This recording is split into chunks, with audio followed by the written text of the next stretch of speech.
Liftoff will start in T-minus 10 seconds.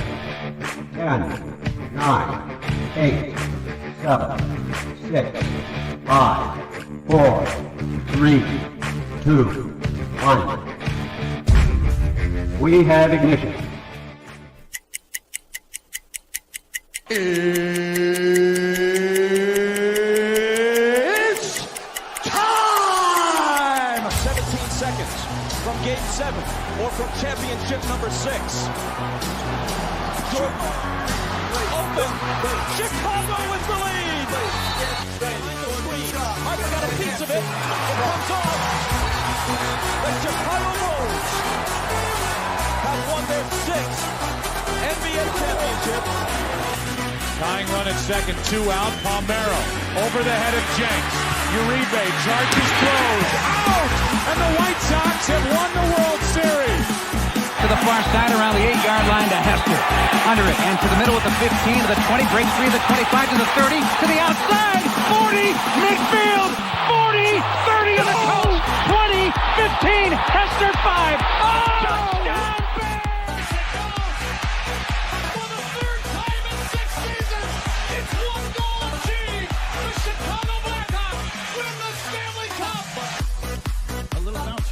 Toward Bryant. He will glove it toward Rizzo. It's in time. And the Chicago Cubs win the World Series.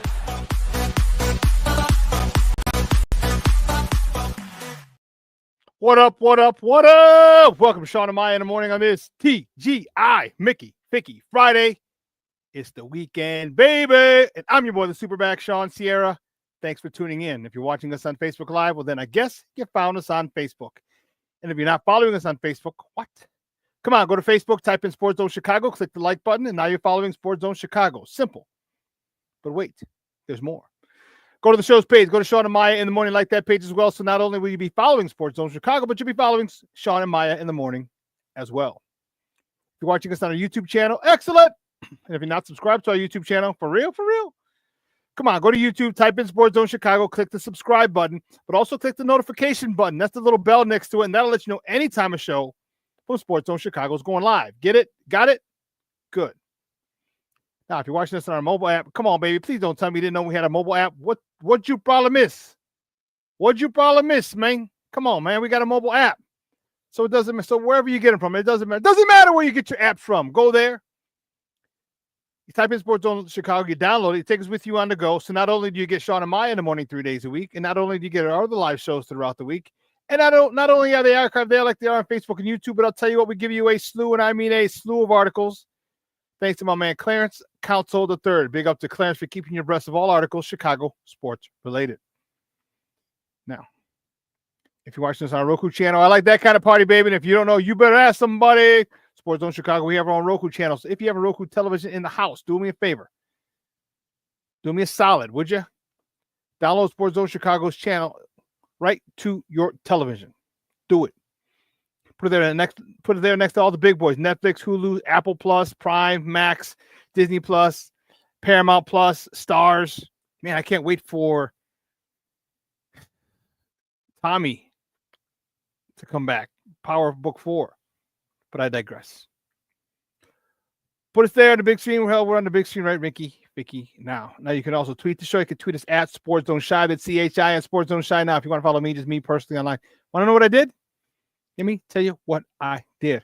I made it nice and easy for you folks. Nice and easy. One handle for Facebook, Twitter, Instagram, Snapchat, and TikTok. All one handle at the Shawn Sierra. Man, we got a great show, but I need you to get interactive. So whatever platform you're watching us on, whether it's Facebook, YouTube, or our mobile app, leave a question or comment on that platform. It'll come up here in the thread. We'll put it up on the screen. We'll incorporate it into the show. And that, my peoples, is what makes this the best Chicago morning sports talk show around. And that's you. So keep them coming, baby. Questions, comments, smart-ass remarks, because ain't nobody scared over here. And like The Rock said, baby, don't sing it.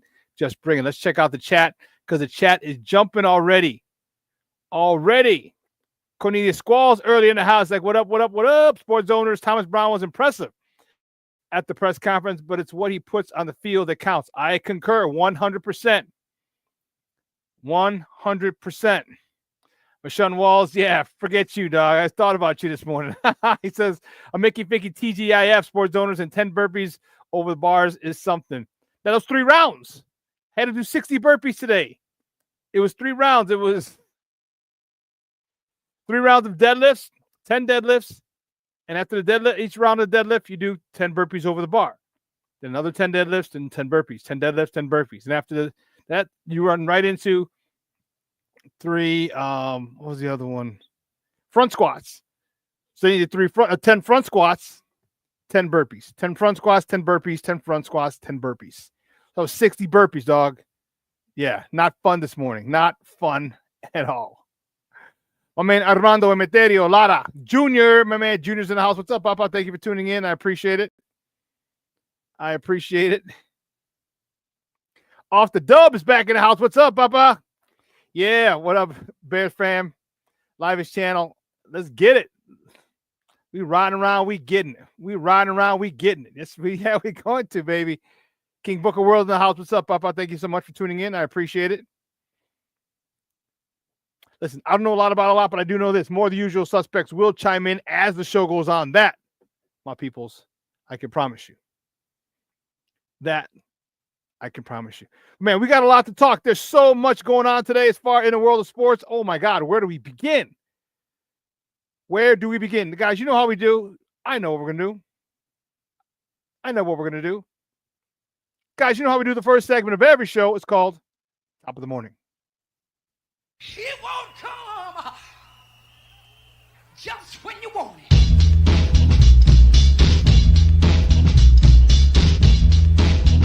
Top of the morning to you. Top of the morning to you. Top of the morning to you. King Booker World, what are you saying? I burped after my 4 boiled eggs and turkey bacon. Thank you for sharing. I guess.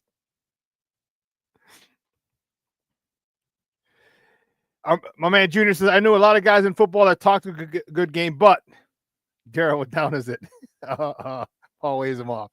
That's an inside joke. That's funny. Yeah, I hear you. There have been some. We'll talk about it. Some players. Thomas Brown won that press conference, and I know that. And 225 will get you on the train. But it's a fresh start. The players are talking about it. The players really like him.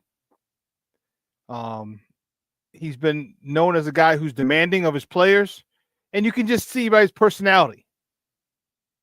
But again, ultimately, what he does on Sunday is what he's going to be judged by. So we'll see how that plays out. There we go. But let's see. Here we go. First top of the morning topic. Let's see which way do we go. Man, oh man. Wednesday. Man, that was crazy. Uh-oh. Here we go. Man, the Bulls were in the world's most famous arena. Beat the New York Knicks 124-123. Zach LaVine led the way. 31 points, 7 boards, 8 assists. Kobe White had 22 points. Nikola Vucevic, 18 points, 11 boards. P. Will contributed 18 points, 6 rebounds. Let me tell you, it was a phenomenal game. Came down to the wire. The Bulls were down 1. Bulls were down 2. They missed an alley-oop. They're taking the ball out of bounds at the side, three-quarter court. They missed an alley-oop. Who was Josh Giddey? Missed the alley-oop to Zach LaVine. He had to take it out. It came around. Kobe White came around. Took a 3 for the win. Got fouled. Missed it. So he went to the free throw line for 3 free throws.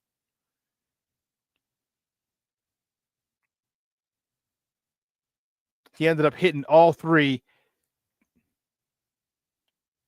And the Bulls took a 124-123 lead. There was about 5 seconds left. The Knicks got it into Jalen Brunson, Chicagoland's very own. His dad coached here. He's coaching with the Knicks actually now. But his dad coached with the Bulls. He grew up in the area here. And he went to Stevenson High School. Took the last shot. Fade away.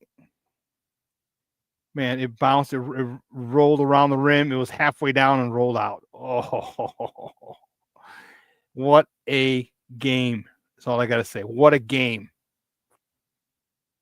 Man, that was off the dub. You're right. The Bulls game had a playoff intensity at the end. Yes, it did. Yes, it did. It was something that I really wanted to see. You could see a lot. You had a lot of guys coming through at the end. A lot of newcomers or youngsters really getting in, really contributing. And I'm not saying 10 points, 12 points, 15 points. I'm talking a key bucket here or there, a key rebound here or there, some good defense here or there. That's what's going to take this team to another level. When you know your role and you know that chances are they're not running plays for you, you got to go get your own. You got to fend for yourself. You got to go get rebounds, putbacks. Then you know what? You do it. And I like the fact that some guys were available, ready, and waiting for a 3-point for a 3-ball when necessary, when people were driving and knocked it down. I'm telling you, that is the team. That's what makes a team. That's what makes a good team. Again, they're not going to win the NBA title. I have no dreams of that. See this team gel and get better. And I'll tell you what. Let me tell you something. Let me tell you something. Fire Marshal Bill. If Zach keeps playing like this, I don't know if I want to trade his ass. I don't know if I want to trade him. Zach did something the other day that I hadn't seen in a while. He had one sequence that was amazing. And I don't know if Steve-O got it on the clip that we got. He had one sequence that was amazing. Let me take this down so I can look at you when he had. I can't remember. I don't think it was Brunson who fouled him. I can't remember. The same. He had a block. He tipped the ball back to Kobe. All right. I forgot who the shooter was. It was in the lane or the free throw line. He goes up for a shot. Zach LaVine blocks it. Tips it back. He blocks it. Tips it back to Kobe. They're off and running. Gets it back to Zach. Draws the foul. Lays it in and one. Zach's playing defense. I don't know if Zach wants to leave Chicago anymore.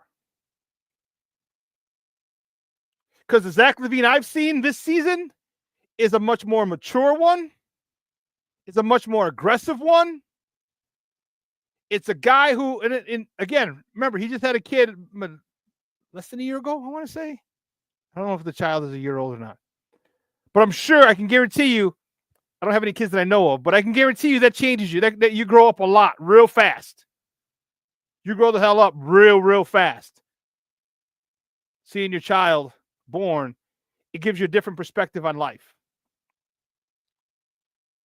And Zach's a different guy. He's no nonsense. And I'm not saying he doesn't have fun. I'm not saying that at all, because the post-game interview was great with Casey Johnson. But he's more focused. He still takes a couple of heat checks. The heat check he took, oh my God, he nailed it. It was about 5 or 7 feet beyond the arc, top of the key. I was like, holy cow. He hit that one from Jersey. But I'll tell you what, Zach LaVine, he keeps playing like this. I don't know if I want to trade him. I know he's 30, but man, he gives us a great chance to win every single night. And he can do it on both ends of the court. That's the great part. Remember, Zach, I've said it ad nauseum. Zach LaVine doesn't play. It's not that he can't play defense. He chooses not to. Because there have been times I've seen it. I remember Kemba Walker one time. He just gave him the flux, man. He gave him the flux. He was all over him, stole the ball. And they were playing Charlotte one time. Yeah. When he wants to, he can. I don't think he realizes it, or I don't know if that's important to him. You can dominate the game at both ends of the court, offensively and defensively. But man, tell you what, that game Wednesday, woo, Charlie, that was dope. So tonight, the Bulls head out to the land to face the Cavaliers, the undefeated Cleveland Cavaliers at 12-0. Tip-off is at 6:30 p.m. Central, our time. You know, they're an hour ahead, so it's 7:30 over there. You can catch that game on Chicago Sports Network or listen to it on their flagship station, 670 AM. Yesterday, the Blackhawks. Blackhawks fall to the Kraken. Release the Kraken! 3-1. Only Hawks tally. Well, Peter Mrazek, he stopped 23 of 25 shots.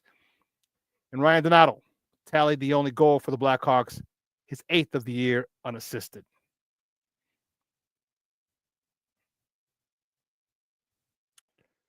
Blackhawks are good. I shouldn't say. Let me take that back. They're a fun team. They're not a good team. They're a fun team to watch.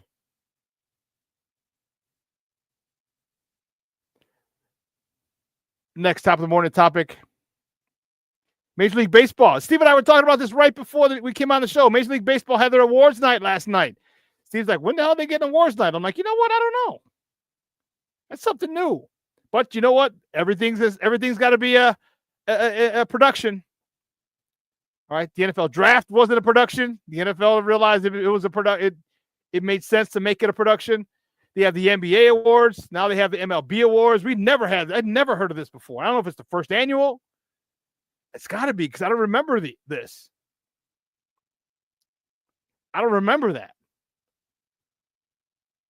But anyway, you know, they give the MVP, all this other stuff, Silver Star, they give all those awards out. You would think no one from the Chicago teams would get one, but stand corrected. Garrett Crochet, he won the American League Comeback Player of the Year. Garrett Crochet, remember, he had Tommy John surgery, and to see him come back, I was really, really, really happy that he came back. You know, when they're talking about trading him, of course. Of course. Garrett's only 25. He was 6-12 with a 3.58 ERA, 209 strikeouts in 32 starts, 146 innings. All right. This is his first season as a starter. He missed most of 23 recovering from Tommy John surgery. Remember, if you recall. Among pitchers with at least 140 innings, Crochet led the AL in strikeouts with a 12.88 per 9 innings and was second in strikeout to walk ratio at 6.33. He's the third player to win the award. Liam Hendricks won in 2023. Remember, he had the Hodgkin's lymphoma, and then Jim Thome back in 2006. And just a side note, Red Sox left it. Red Sox and Atlanta Braves. Left-hander Chris Sale, former Chicago White Sox, was named the National League Comeback Player of the Year. So interesting.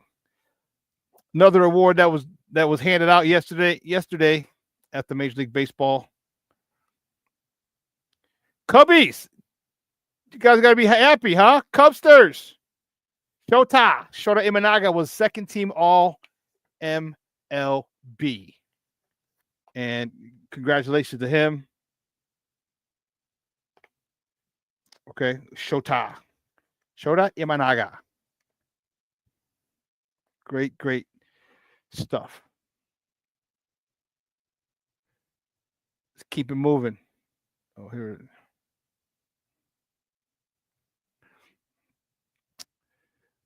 The next top of the morning topic,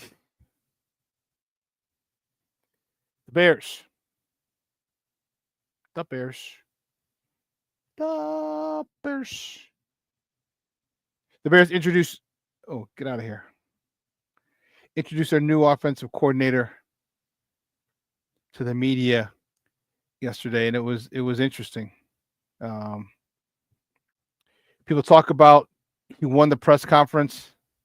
I think he did. And I know it's.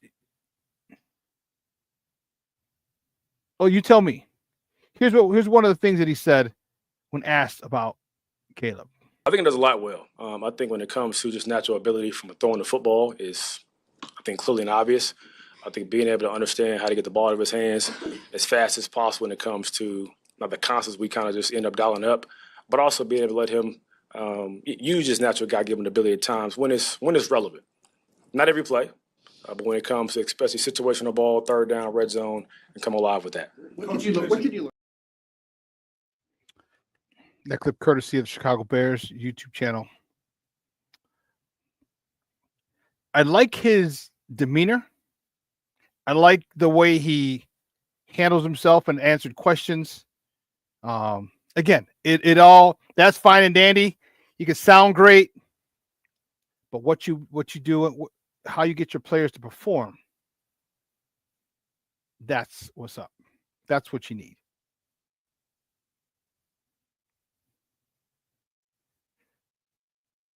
Let's see what he say. Junior's talking something. Junior's my man Luis Mejia, rise and grind, baby. Man, I don't know what's going on, dude. It's crazy. Craziness.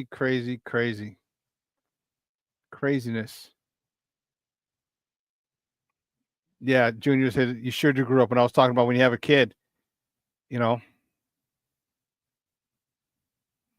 So Levette Lee's in the house. Good morning, Ma. Thank you so much for tuning in. I appreciate it.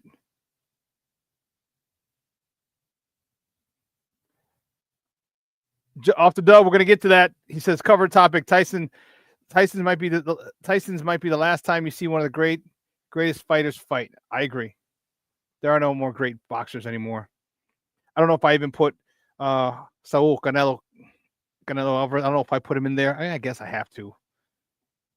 But he's not a heavyweight. There's something about heavyweight boxing. You got two big dudes in there. Man, I remember just watching it for years as a kid. We watched it all the time. And then my aunt would get, we'd always have somebody who'd get the pay-per-view, or they knew how to steal a cable and get it somehow, some way. And we watch all the closed circuits and the pay-per-views. All right, and we're talking back in the Tyson era, even before that, when you had Muhammad Ali, George Foreman, Lennox Lewis. Those are some big men. Great, and it's great to see big men pounding on each other. And back then, they had a lot of heavyweights. We'll talk about that a little bit, but yeah, that's good stuff off the dub. Good stuff. Junior said, Jim told me he wanted to hire Mondo as a coach. Does he have a baseball team? Mm. Shorty, he's like, Packers 36, Bears 3. He's like, oops, wrong account. You came from your Bears country production. That's okay. It's all right. I know who it is, Shorty.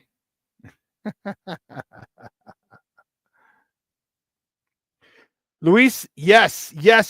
Thank you. He says locker rooms are getting way too loose. They need to keep locker room talk in the locker room. Yes, you do.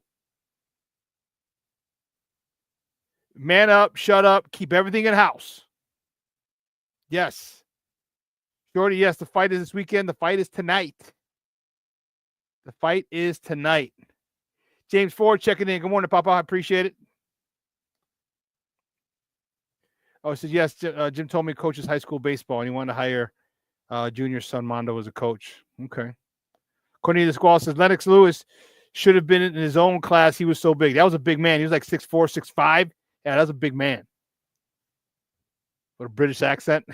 What a British accent. That's crazy. That's actually quite funny. Quite funny. But listen, we're going to take a quick break. On the other side of the break, we'll have more top of the morning topics. All right.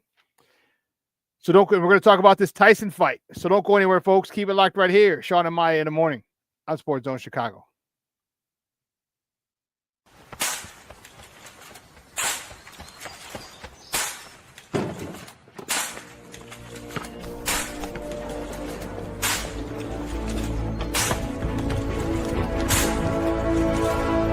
Move it!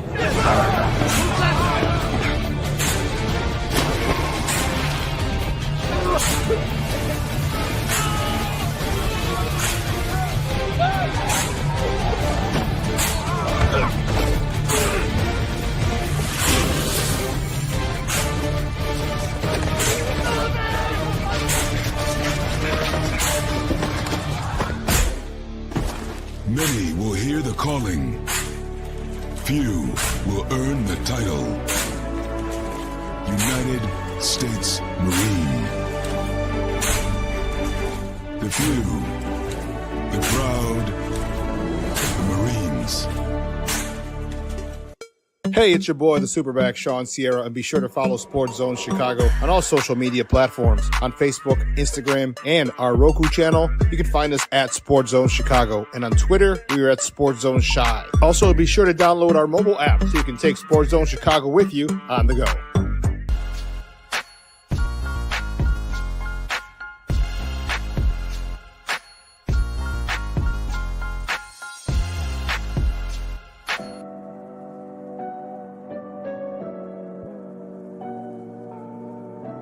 How do you take care of your mind health?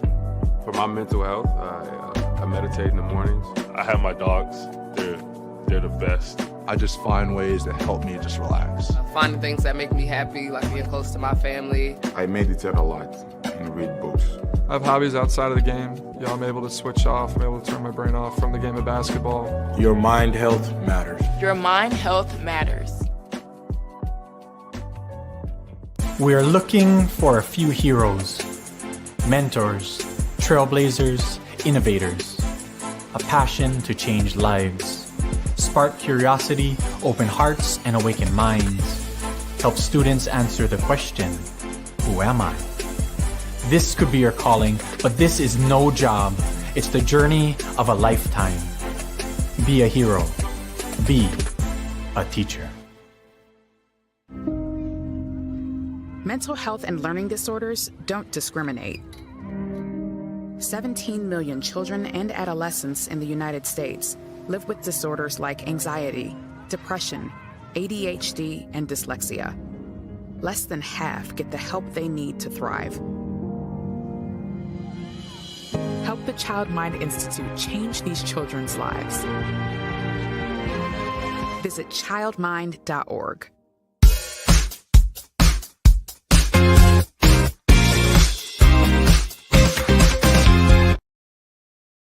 No Caruso for these guys. Caruso was the one traded for Josh Giddey. Patrick Williams tries a corner three. That's good. Starting to percolate. That pass should never be allowed, folks, and that's why you don't have time to get there. Gonna pull up. Kicks it out. Sumu wide open, nails the three. They shoot a lot of threes in the top of the NBA. By your local tri-state viewer dealers. Hooch looking to retaliate now on Towns.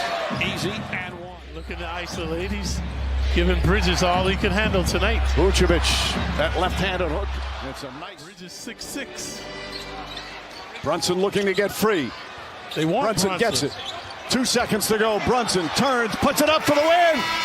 It's off the rim. Looked like it was gonna fall through. How did that ball come? And the Knicks lose a heartbreaker.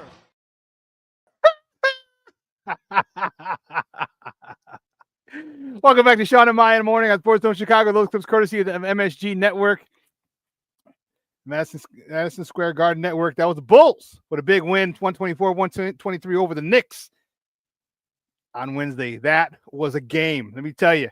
And I'm telling you what I'm starting to see with this Bulls team that I really, really like. Patrick Williams, somebody pissed in his Oreos or had a man-to-man and he listened. But Patrick Williams is getting a lot more aggressive throughout the game. I like that a lot with this guy.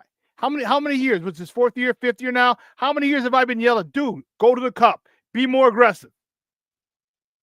Finally starting to listen to your guys, your boy. Finally starting to listen to me. I'm a good coach. Doesn't matter what sport. Baseball, football, basketball, I got you. I've coached all of them. No, I didn't coach baseball. Basketball, football, I've coached, and track. Man, be more aggressive.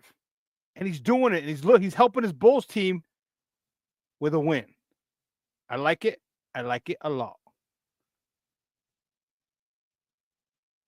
Let's get right to it. Let's continue with where we were. Where'd you go? Yeah, next top of the morning topic. Jaquan Brisker. It sucks.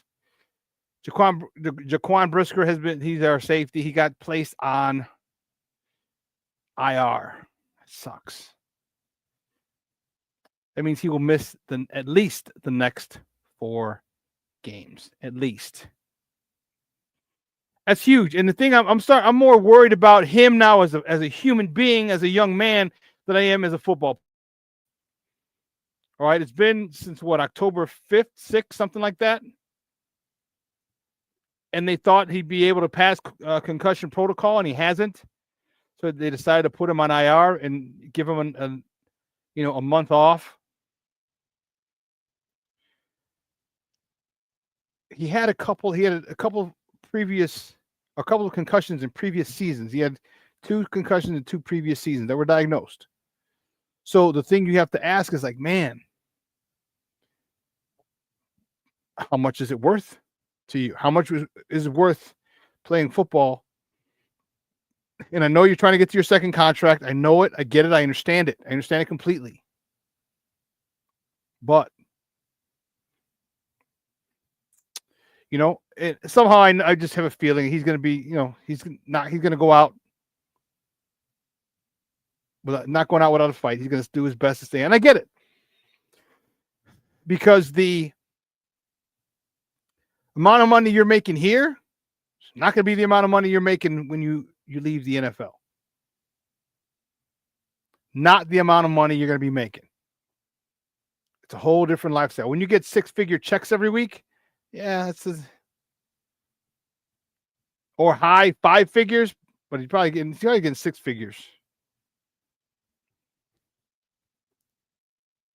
Yeah, those checks are difficult to replace. So you want to hold on as long as you can. Next top of the morning topic, sticking with the Bears-Packers. Bears wide receiver DJ Moore is getting some flack from the Green Bay Packers defensive back Xavier McKinney. McKinney's talking ish, and I get it. I understand it. This is what he said in an interview. He said, the dude walked out on his quarterback. I've been playing football for 5 years now, and I've been watching football for longer than that. And I don't think I've ever seen anything like it. You're supposed to be the guy, and you're walking off the field on a rookie quarterback.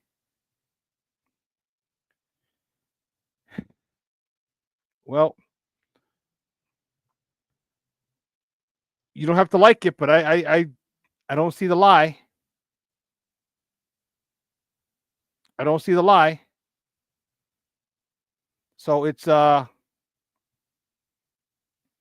didn't like when DJ did it. His explanation was just that. I didn't buy it. All right. He basically quit on the play. He was frustrated.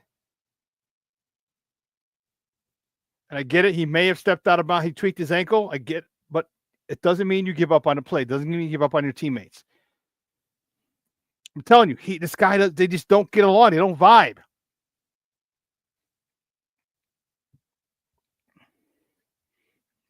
They just don't vibe. And I don't know what it is. It's frustrating to me. As we mentioned, many players, Shane Waldron was fired. And we actually have a new offensive coordinator now in Thomas Brown. But many players are coming out and they're talking about, and they've said things before, and now when you hear, it's like, oh, wow. Keenan Allen, I wish I had the clip. I couldn't find the clip. But Dan Reeder asked him, okay? He said he asked Keenan why things didn't work out with Shane Waldron here at Hallis Hall. And he was extremely, extremely honest. He said, I would say he was too nice of a guy. I think during OTAs, training camp, he kind of fell into a trap of letting things go, not holding people accountable. Obviously, those things lead to a slippery slope. And how many times have we heard DJ Moore talked about, hey, we need to go over things. You know, when things that happen, we kind of floss over them. We don't go back and correct them. Cole Kmet said the same thing. Okay, now we're finding out. Okay, it was Waldron who didn't shore things up and let bad plays slide.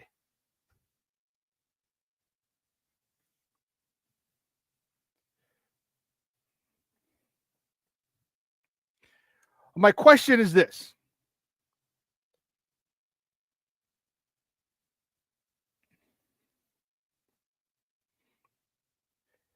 As a leader, why wasn't the quarterback making us go through those things? I've been blessed to play with some phenomenal quarterbacks, all-American quarterbacks. George Sierra led us to 2 national championships. Paul Ohm led me to 1 national championship. Tom Chacho, 3 East Coast Athletic Conference ECAC championships when I was in college. First team All-America. And when shit wasn't running right, he stopped practice. We didn't move on. He's like, "Oh, hold on, no, we got to run that back. We got to run that back." Why weren't things run back?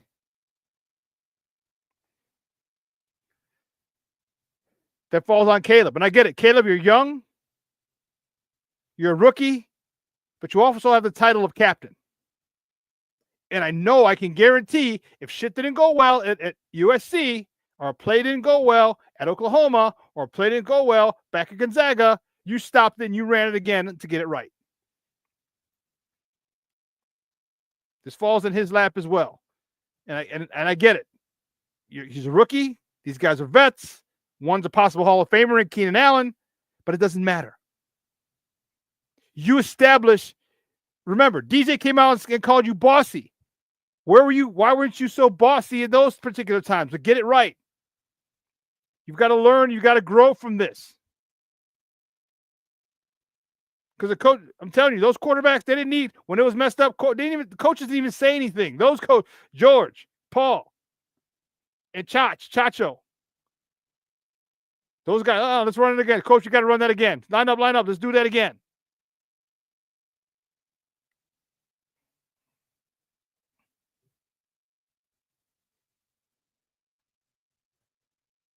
So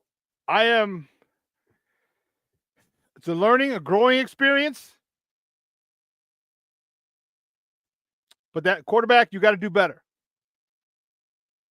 Got to do better.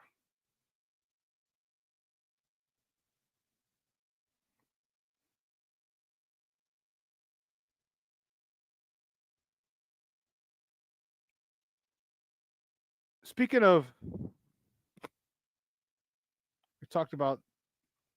we watched the Bulls, talked about the Blackhawks, the Bulls playing tonight. The next stop, the morning topic. Remember we discussed this last week or was it earlier this week? Next stop, the morning topic, Chicago Sports Network, CHSN, launches its direct-to-consumer service today. They launched their DTC today.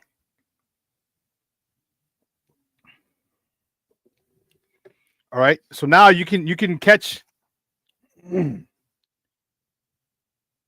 if you don't, here, it was scheduled to launch October 1st.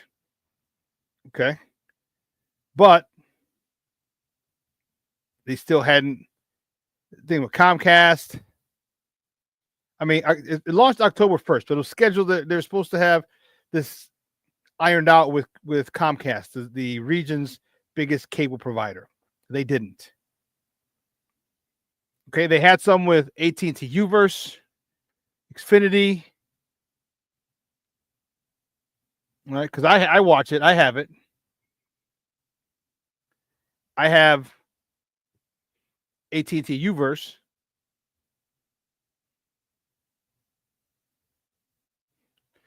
But here's the thing. Here's what's going to happen. Here's how it's going to play out. According to Jeff Agrest from the Chicago Sun-Times, and I talked about the pricing before, but I'll go over it again. Fans can purchase one of 2 direct-to-consumer DTC packages, either $19.99 per month for access for one team's games. So it's either one or all. Or $29.99 per month for full access. CHSN is also offering a free 7-day trial of either package. Streams can be cast from the app or to our website to larger screens. So you'd have to hook up your phone and all this. They might as well just get the app. Go to Roku, might as well have their own channel.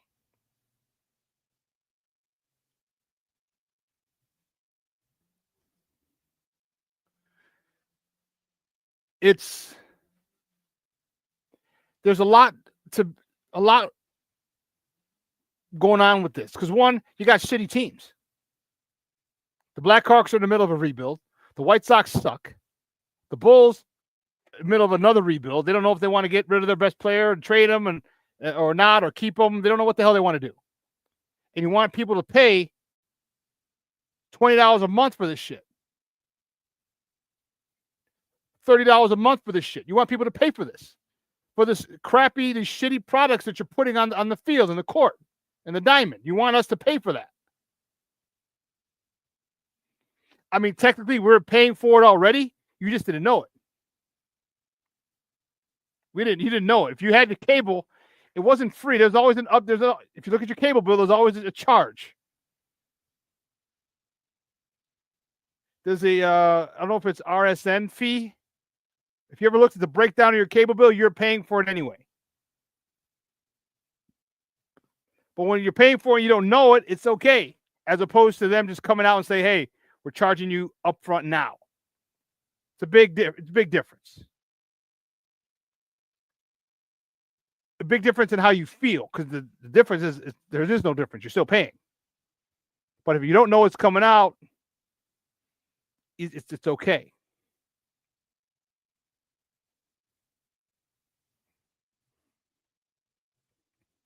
So Shorty said, how did this incompetent staff allow Brisker to finish the game? He was so bad concussed and now it's cost him half the season. You can't look at the staff. This has nothing to do with the staff. This has nothing to do with, they have an independent neurologist who makes that decision. So the Bears staff can't say, okay, go back in, the hell with what he says. No. There's an independent neurologist on the sideline for each team, each sideline. Independent. And he makes that call, not the staff. Before, it was the staff. Follow my finger. What day? Up and down. What day is it? What time is it? You know where you're at. We know what stadium we're in. All right. Those were the questions that you got asked when you got your bell rung. Now it's an independent neurologist. This has nothing to do with the staff, Shorty.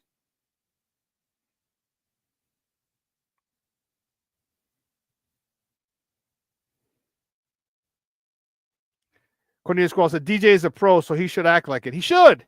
They're not trading DJ, Shorty. They're not trading him. They're not trading him. Nope.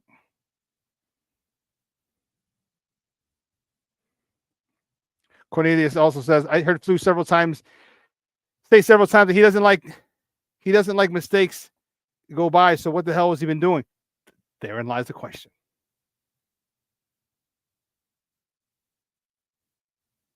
Therein lies the question. Junior says, I remember well. Let's line it up again. I remember.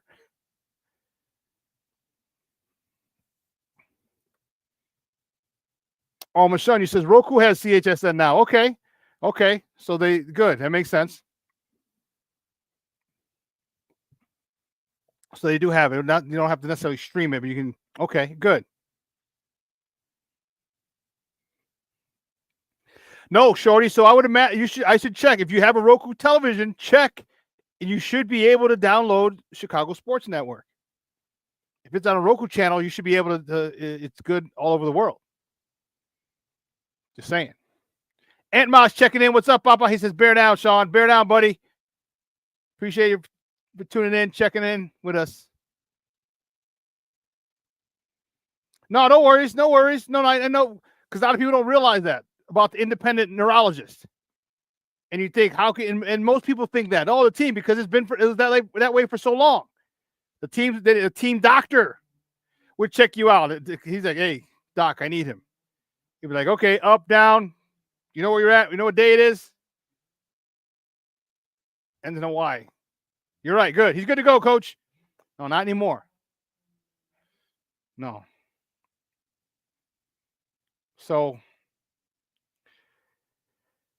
or if they're on Roku, then yeah, you can get it anywhere in the country. And if you're local, go get an antenna. Go get an antenna. You can watch it, channel 68, 2.2 or 62.3, something like that, if you're local. Pardon me, guys. I don't know if you can hear our landscapers. They decided to cut down a redwood outside the window. I got a show going on here. What are you doing?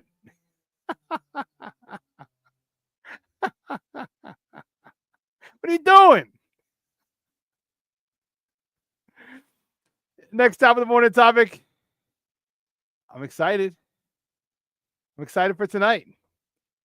Mike Tyson-Jake Paul fight tonight from Arlington, Texas, AT&T Stadium. Kicks off at 7 o'clock Central Time. It will air on Netflix. 8 Eastern, 7 Central. And yesterday, they had their final weigh-in. They had their final weigh-in. It was a little crazy because Tyson went up and slapped shit up. Man, right across the face. I was like, oh, snap. And Jake Paul took it and was taunting him like that didn't hurt. Well, yeah, it was a slap. It's not gonna hurt. Slap boxing contest. It was just a slap because he thinks you're a little bitch. And Jake Paul's little smug self was like, nothing. So there's a couple things about this. I just texted some of my friends from grammar school. We always try and get together for some cool stuff. And I was like, hey, anyone want to get together for this? Go check out my buddy. Go watch it at my buddy's bar. There's a couple of special rules for this. All right. Couple of special rules. And it's not. So this according to Associated Press, Schuler, Dixon, their article in the Sun-Times. So several states wouldn't sanction the bout. Texas agreed to a fight that was 8 rounds instead of 10 or 12, with 2-minute rounds instead of 3,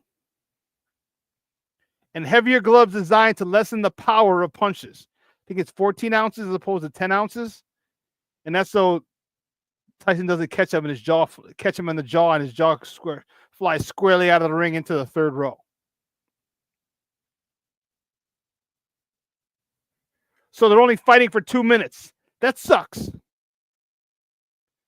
And trust me, and Tyson's 58 years old. He hasn't fought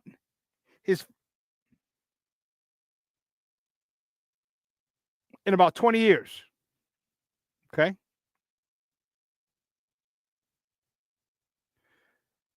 They're expecting a crowd of 60,000 people. They're expecting a sellout at AT&T Stadium in Arlington, Texas.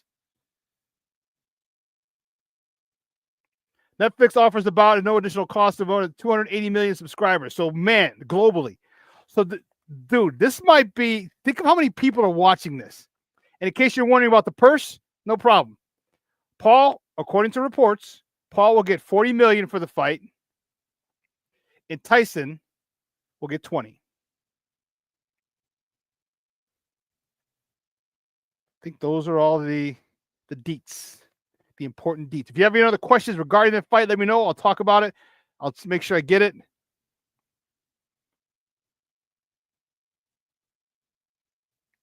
Aunt Maj, you're a fool.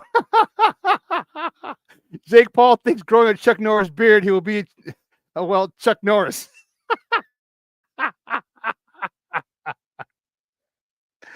Dude.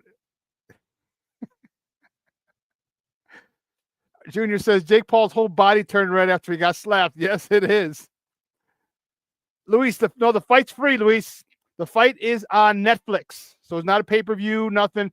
It's on free. If you have a Netflix, okay, let's try this again. If you have a Netflix subscription, you can watch it for free. Emma, Jake has 10-ounce gloves. Tyson has 20-ounce gloves.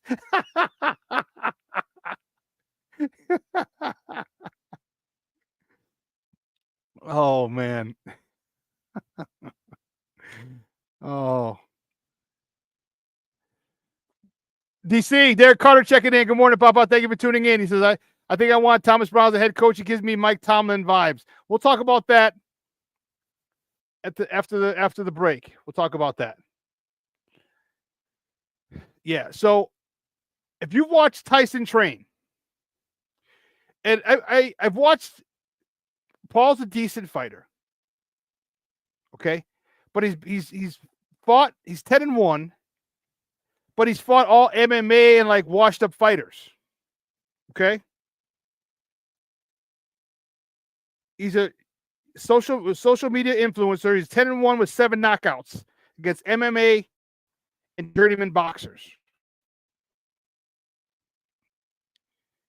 Dog. Did you hear the interview? Hold the freaking door. Did you hear the interview that Mike Tyson gave that little girl? Dude, he scared the shit out of her. She was just like, okay. Well, she asked him about his legacy. He was like, and he went off like, what's legacy? We're all gonna die. We're all gonna die. And I'm like, dude, she's like 13 years old, 14 years old. Like, leave your dark, sadistic side alone. It's a little girl. Dude, who saw that? Who saw that interview with that young lady? Man, like, Tyson, chill out, bro. Like, that's why I'm worried. I'm not worried. I'm excited because I want to see Jake Paul get the shit knocked out of him. See him where he can't see so well, where he can't walk. Because he's been ducking Kendall Gill. Kendall Gill's been calling him out. Kendall Gill's a professional boxer. He understands. He knows. He respects the art of boxing. And when Jake Paul fights MMA guys and guys over the hill, come on, man. Just so he can say, "Oh man, I'm a boxer now. I can do this." No, dude, stop. Now you better get 40 mil, because half or 3/4 of that shit's going to your medical bills once Tyson unhinges your jaw. If you saw the way Tyson is working out, that animal is back. Jake Paul, I can see it now. I can freaking see it now. Jake Paul is going to be running around that ring like a beep beep roadrunner. I want to see Tyson connect to his ribs. I want him to punch into his lungs. I'm telling you, I want him to break his freaking ribs and it come up with a big uppercut and a left hook, and I want to see his jaw go flying into the third row. His whole jaw dislodged and flying into the third row, and I will be happy. I will be happy. Off the Dove says, you ever see a lion play with his food before he eats it? Hey, Tyson ain't playing with his boy.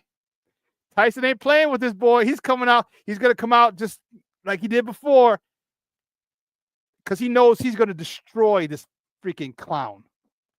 Bishop, what's up, Papa? Good morning. Thanks for tuning in. Keith Harris is in the house. I'm telling you, I want to see Tyson destroy. I want to see him hit him in the ribs and him start crying like a little sissy.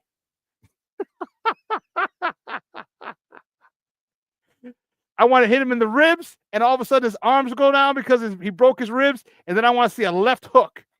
A right hook to the ribs, a left hook to the jaw, and his jaw goes flying into the third row. And let me tell you, I will be happy as a pig in slop. Because Jake Paul has made a mockery of boxing. Ducking people. My guy Kendall Gill's been calling him out for years. He's been calling him out. Like, get in the ring with me. Get in the ring with me. And like, no. I'm like, because you a buster, because you know Kendall Gill will put them hands on you, dog. I am excited. And I know it's Tyson says he's not doing it for the money. Stop lying, dude. Stop lying, bro. Yeah, there's an undercard. There's an undercard, Luis. He says, are there any other fights? Yeah, there's an undercard. So it starts at 7, but who knows what time that fight's going to go off. I don't know. It could be 10. I don't know. I don't know how many. It didn't say. Yeah.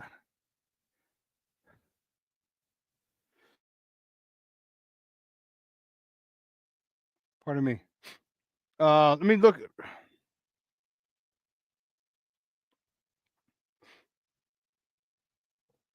Yeah, so there's a women's fight.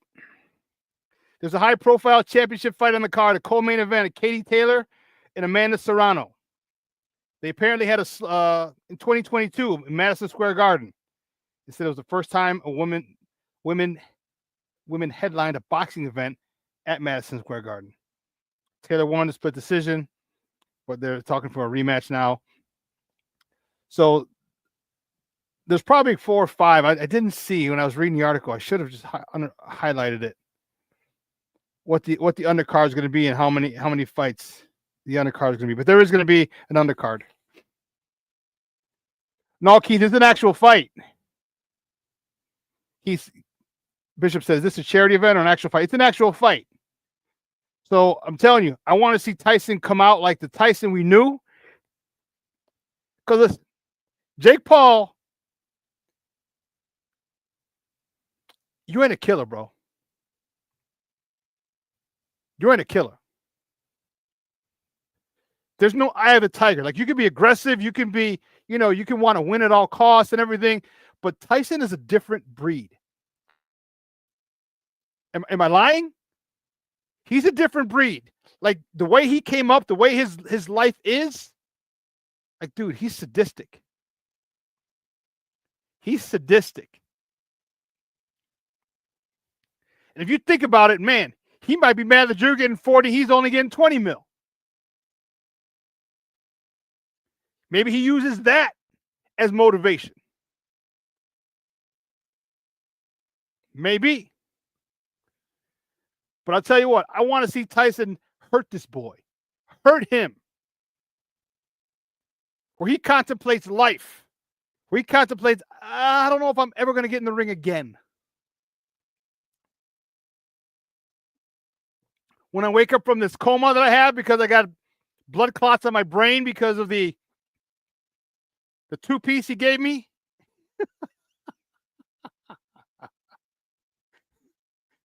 Luis, you're a fool. I'm knocking G-Force out. I'm telling you said that, dog.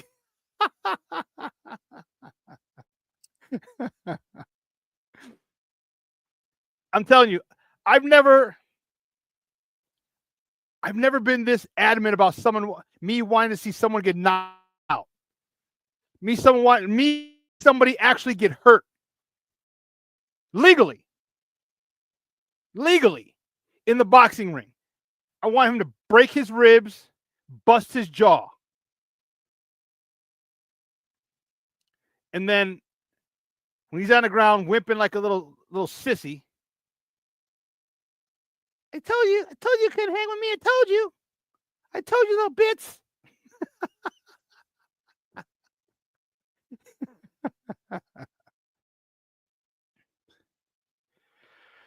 Off the dub.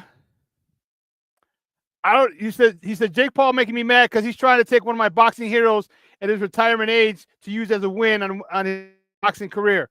Hey, listen.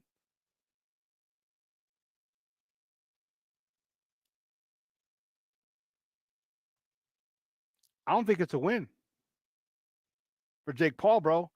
Have you seen Tyson train? Have you seen the video?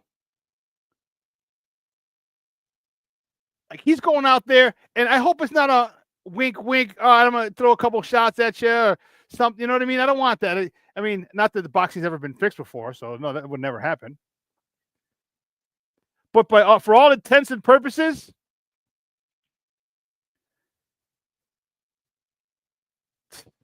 Tyson should destroy this kid. Bishop says, oh, hell, an actual fight means this goes on your record. Tyson can't have a loss against a non-boxer. I agree. Suffer for a round before putting him down. Well, don't forget, I don't know when you checked in. The rounds are only 2 minutes. So many states did not want to sanction this bout. Texas did, which is why it's in Texas. But the rounds are only 2 minutes instead of 3, and the gloves are heavier. I think they're 14-ounce gloves as opposed to 10. So it's a little more padding from these punches. But only 8 rounds. All I know is Jake Paul better have on his running shoes because he's gonna be running. Tyson is going to hunt you down. He will hunt you methodically. He will cut off the ring. He'll cut off the ring, get you there, and when he gets him in that corner, my goodness, I want to see a kidney explode. I know I'm sadistic. I know that's wrong of me, but you know what? Don't make a mockery of boxing like Jake Paul has. Stop ducking these. Stop ducking real fighters. You want to be a boxer? Then box. Don't box MMA guys. All right, don't box over the hill fighters and come out and act like you're a great boxer. You're not. You're just rich. You made money. You get great at promotions. You promote this thing. And you know why people are buying this so many times, all your fights? They want to see you get your ass kicked. I hope and pray that happens today. I hope and pray that happens tonight. I'm telling you. I want to see a shot to the ribs or the kidneys where he just crumbles. And as he's crumbling, Tyson hits him with a hook, unhinged, but his jaw flies into the third God-blessed row. And then there's a camera that follows it.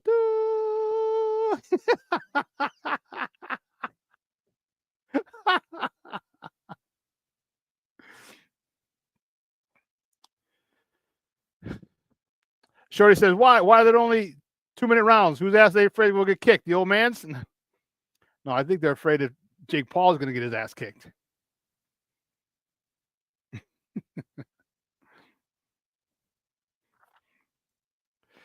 King Booker Will said, I hope this man Tyson didn't get in the best shape he's been in years. This would be a job. Yeah, I hope so. I was saying that too. I hope it's not I'll beat you, but I'm not going to destroy you. No. Hey, King Booker World Jr. said the same thing. King Booker World said he was red as a stop sign from a slap. What do you think is going to happen from a full assault?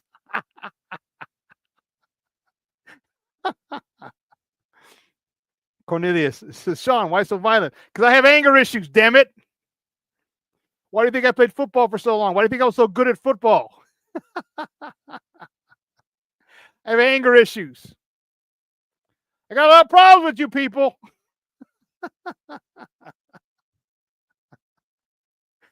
The Bishop says he better wear Depends because he may shit himself. He might lose bodily function, and that would be the icing, the buttermilk icing on the cake if Tyson hit him so hard that he lost bodily function and shit on himself. That would cement the legacy of Mike Tyson. He could die 10 minutes after the fight, and his life is complete. He made someone shit themselves. Oh, man.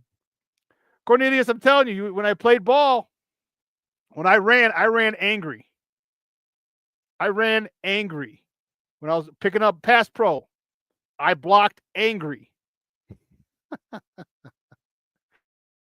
Yes. That's tonight, 7 o'clock. Again, I don't know exactly what time that fight's going to be because there is an undercard. I don't know how long it is. There is one other championship match right before. It's a women's bout. But I don't know if it's a 4, 5, 6 bout undercard. I don't know. But it starts at 7. So I'll probably get to my buddy's bar like 7:30, 8 o'clock. All right, and see how many more fights there are. But it's going to be a good night to watch. I'm telling you. When you see that Joker's jaw flying into the third row, you're going to think of me. You're going to think of me like, damn. Listen, let's take a quick break. On the other side of the break, we're going to get into this Bear stuff, baby. We're going to get into this Bear stuff. We got a lot to talk about. Don't go anywhere, folks. Keep it locked right here. Shawn and Maya in the morning on Sports Zone Chicago.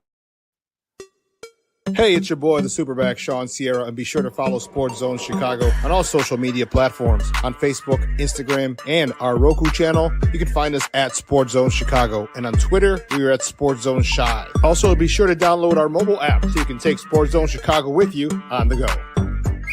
Time out. How are you feeling right now? Happy? Excited? Angry? Overwhelmed? One of the best things you can do for your mind health is to name what you're feeling. It can sharpen your awareness and help you talk about your feelings with someone you trust. Here are 3 questions to ask yourself. Where are your thoughts right now? In the past, the present, the future? Do you notice any sensations in your body? Is your heart beating fast? Is there a flutter in your stomach? Or are you fully relaxed? What do you need right now? Time with others? Time to yourself? Remember, there's power in this awareness. So find ways to identify what you're feeling today.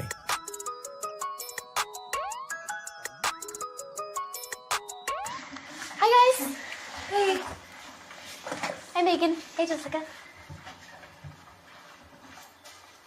Megan, you're a tramp. Ryan Fitch told me you guys made out. Everybody knows. He said your breath smells like garbage. And he almost puked. He says you're the most desperate girl he knows, besides your mom. How many boyfriends does she have anyway? Lots? Your makeup makes you look like a clown. That zit is huge, zit face.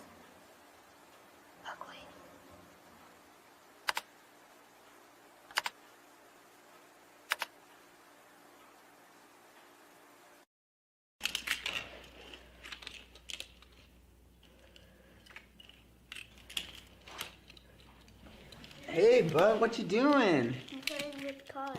Cars? Can you show me what a car does? Whoa, whoa, whoa, whoa, whoa. Hold on a second. First of all, this is a school zone. So you need to put down your cell phone, stop texting, and let's get to driving. Now you're coming up to a stop sign, right? You need to slow down and stop before you hit that Y line. I want you to look left, right, left. You don't want to get hit by a car going on your left, and to your right to make sure you don't get sideswiped by a guy coming from your right. You're coming, and you see a crosswalk. You better slow your horses down, because the #1 rule of driving is always yield to pedestrians. Now stop, pull over, and you are done driving. Gosh, what do they teach you kids in school nowadays?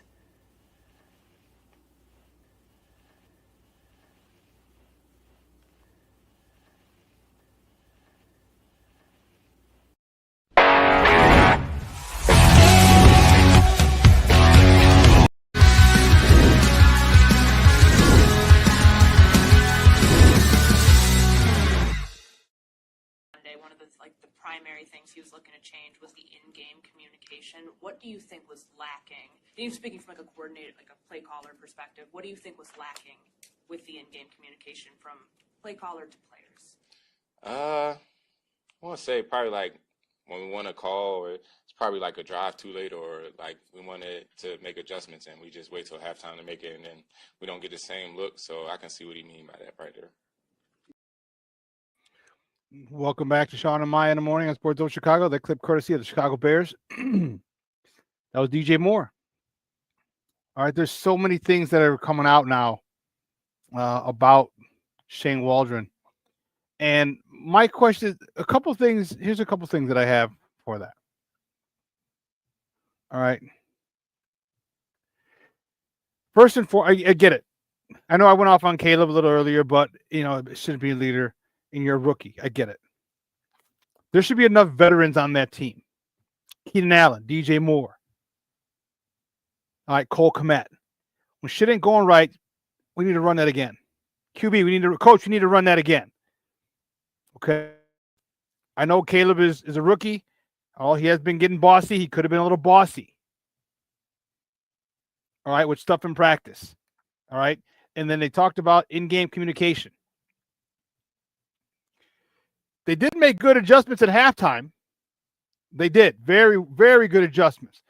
But they wanted to, the players wanted to make adjustments during the game. not just necessarily halftime. And I get it. Because if you come off, believe me, I've come off plenty of times and told the offensive coordinator, hey, look, this, let's try this, let's try this, let's try this, let's do this, let's do this. I see this guy's sneaking, he's creeping up, he's gonna get burnt. I can get him on an out and up. All right, we can get him with a shot over the middle. All right, he's gonna blitz, or I can beat him, whatever it was. I'd like to have my voice heard, in my opinion validated, or my opinion taken into account. Luckily, toward the end, I'd had enough respect and had enough accolades and MVPs and stuff like that, and rushing titles, where my suggestions were strongly considered. Strongly considered. But yeah, and you want stuff to happen next drive. You want shit to change next drive. And Thomas Brown is going to be up in the box, which I like. I love that. I love it. I love it. I love it. I love it. I love it. I love it. All right. Relay it down, because he'll be directly connected to Caleb, and he can say, hey, and listen, here's a cool thing about it that I like. Remember, he has access to him until 15 seconds left in the play clock. So you call the play, boom. All right, you walk up, 21, 20, 19. All right, look at that safety. He's coming down. We saw this yesterday. We saw this on tape. He's probably going to slide left, get into a cover two, think about the middle or that corner shot for DJ. Okay, you can talk to him up until 15 seconds, which I like. And remember what I said. And here's why I think this offense will do better today.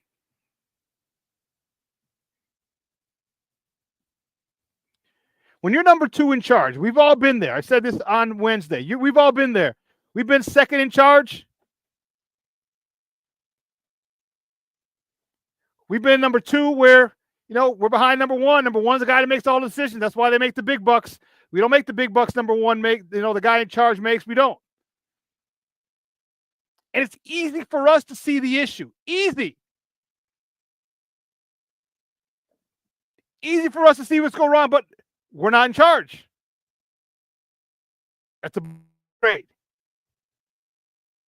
He calls this. Yeah, I knew that wouldn't work. He called this. I knew that wouldn't work. He called this. Yeah, I knew that would work. Or you have ideas of your own. Especially when you're a competent in anything, but you're a competent coach and you see things that aren't being coached properly, yeah, you have an idea. So he should have an idea. Thomas Brown should have an idea of what's necessary for Caleb to be successful. He was a former running back. I guarantee you he's going to run the ball. I guarantee you. Now, can we hit the hole? We've got to win the possession, the time of possession. We got to do that. And if you listen to what he said, this is stuff I've been saying all year long. Listen to him again, and listen to him talk about getting the ball out on time, get into the playmaker, get it quick, get it out of his hands. Check it out. I think it does a lot well. I think when it comes to just natural ability from throwing the football is, I think, clearly and obvious. I think being able to understand how to get the ball out of his hands as fast as possible when it comes to not the concepts we kind of just end up dialing up, but also being able to let him use his natural God-given ability at times when it's relevant. Not every play, but when it comes to especially situational ball, third down, red zone, and come alive with that. What did you learn? You hear him? Get the ball out of your hands quick. On third down, when we need you to be special, be special. Get the ball out of his hands quick. I hope I'm going to see a lot more slants. 5-yard in, some quick outs. They're playing man. I think they're going to play a lot of man against us.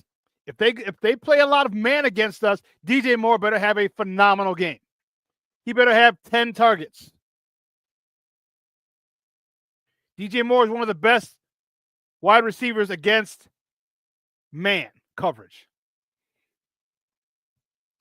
Roma Dunze, Cole Kmet, those guys should have great days. We're going to see some screens. Give me some screens. I want to see DeAndre Swift go crazy again. Run the ball, get the ball out of his hands quickly. You're talking Derek Carr. You said you get Mike Tomlin vibes. I like it a lot. I do too. He has an aura about him. And again, it's not going to matter how well he talks and presents himself. It's going to matter how well he calls plays. That's what's going to matter. How well does he call plays?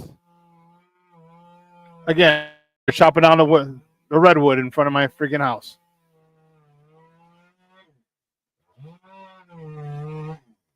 Keith Harris says, Coach Brown moving upstairs to the box. He can see the game better and call the game better. Having a running back background, we'll see a different style of offense, run-centric, more play action and quick passes. I agree, yes.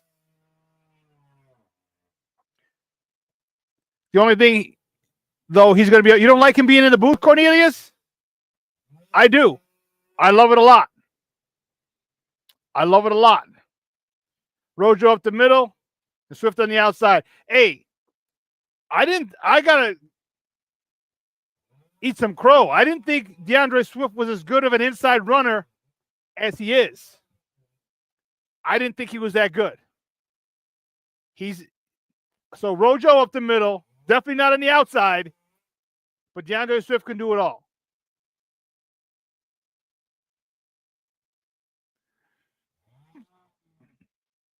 Junior says, I remember Dim Light was going against 300.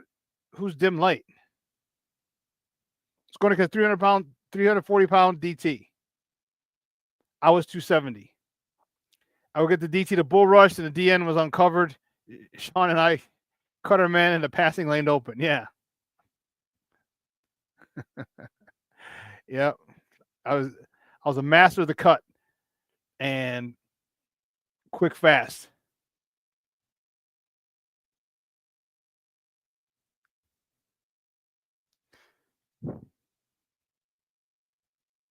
Let's see.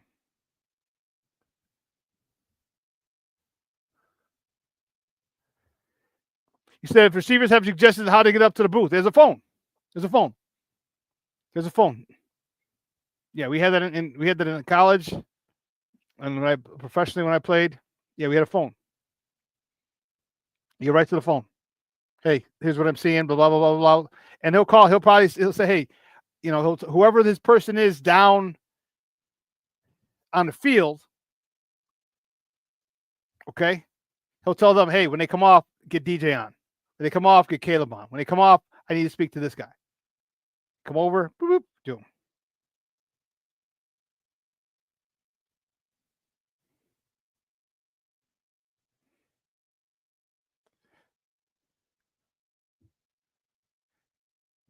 Oh, okay, Junior.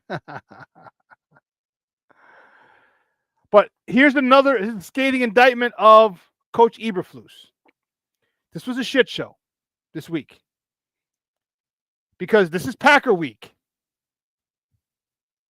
The most storied rivalry in the history of the NFL. It's been one-sided, very sided in favor of the Packers. They've beaten us 10 times in a row, 25 out of the last 30, including postseason. Hasn't been much of a rivalry for a while. And we're not even talking about Bears-Packers. That's been so far from everyone's mind. Bears-Packers. Been so far from everyone's mind. It's the firing of Shane Waldron. It's all the other stuff.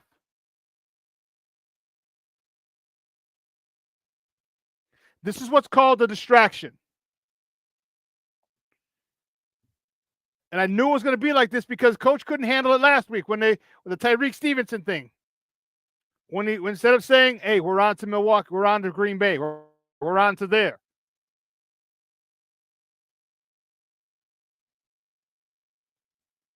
Oh, they just took. I wonder if it's right in front of the house.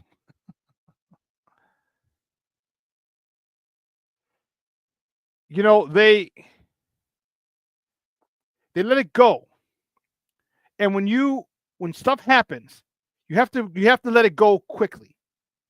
Again, which is why Bill Belichick was so great. Because so oftentimes they're like he would piss off the media when they asked a question about the last game and it's Wednesday, he's like, we're on to the next week. We're on to the next opponent. We're on to Buffalo. We're on to Milwaukee. We're on to Minnesota. We're on to Miami. We're on to San Francisco. And that was his response. And that's what he told his players. That's what he told his coaches. Don't answer any questions about last week because it's over. Period. You had us Sunday after the game. You had us Monday. Wednesday, we're on to the next thing.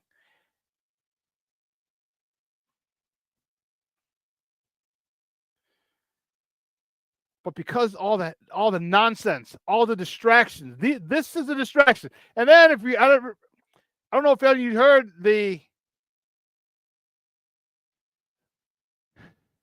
allegedly, and I don't know about the rumors with Tyson Bajan's dad. I shouldn't comment on rumors.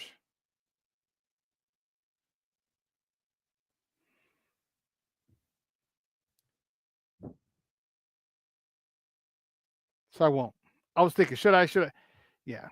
There was just word stuff on who's feeding people bad info.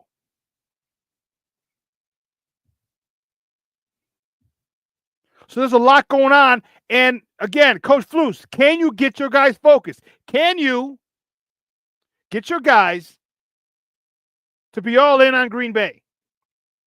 Everybody's answering questions. Yesterday was Thursday. They had a chance to meet the coordinators. So everyone's talking about what are you going to do? What are you going to run with Caleb? What do you see? What can you do? All these other things. Not about the Green Bay Packers. How are you planning to play it? They're asking him. They're asking the players. Everything. They're not focused on Green Bay, which has me worried. Big time. Green Bay is already going to kick our ass.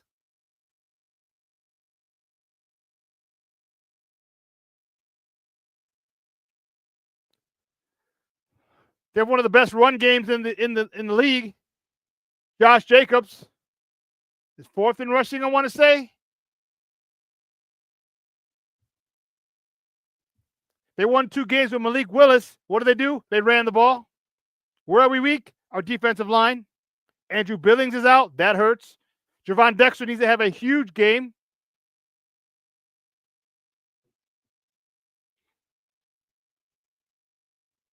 Montez Sweat, how's the shin? I don't know. We're going to find out. Linebackers going to be running. Man, get some rest, TJ Edwards, Trevon Edmonds, and Edwards. Get some rest. Excuse me.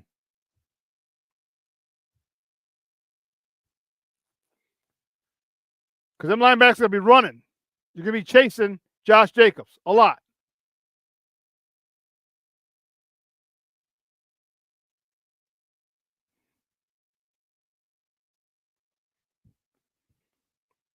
The one thing that really gives me hope, and having hope is a dangerous thing. Just ask Red from Shawshank Redemption. Just tells Marty.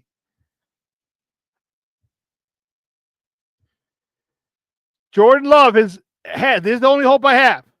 Jordan Love has had 14 turnovers in the last 7 games. That's 2 a game. That's 2 a game. A hell of a lot more than Green Bay wants to see him turn the ball over. We got to get 3 or 4. We got to get we got to get more than 2.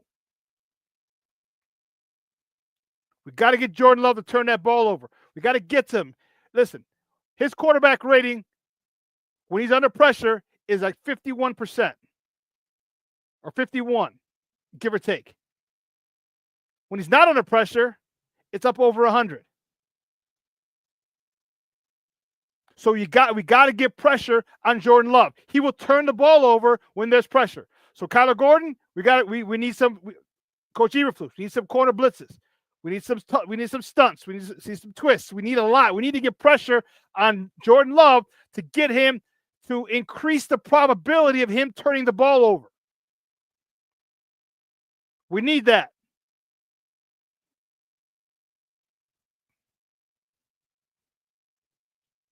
King Booker World. Yes. Love will give them the ball. They have to take advantage. Yes. Yes. Keith Harris, Bishop says we would need to see more 3 linebacker sets to fill the void in the run game defense. Yeah. You're going to see a standard 4-3 defense. I want to see more aggression. I mean, this is the game. You want to have a coming out party? You want people to talk about you? Javon Dexter Sr., here is your opportunity. Javon Dexter has a great opportunity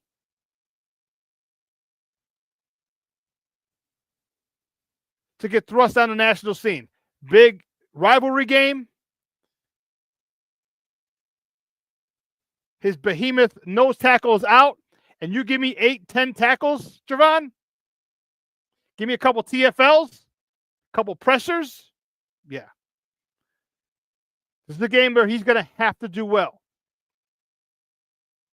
He's going to have to step his game up.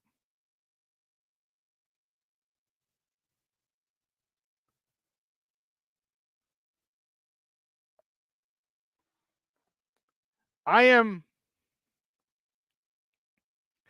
leery about this.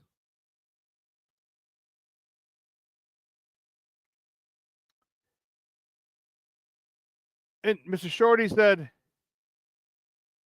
you forget our offensive line got sniped. Yes, I did not forget that. And here's how you help that. You run the ball. You run the ball. Short passes. Give me hooks. Give me curls. Give me short ends. Give me drag routes. Give me these things. And I hope Thomas Brown has married Caleb's drops with the route concepts that he has on particular plays.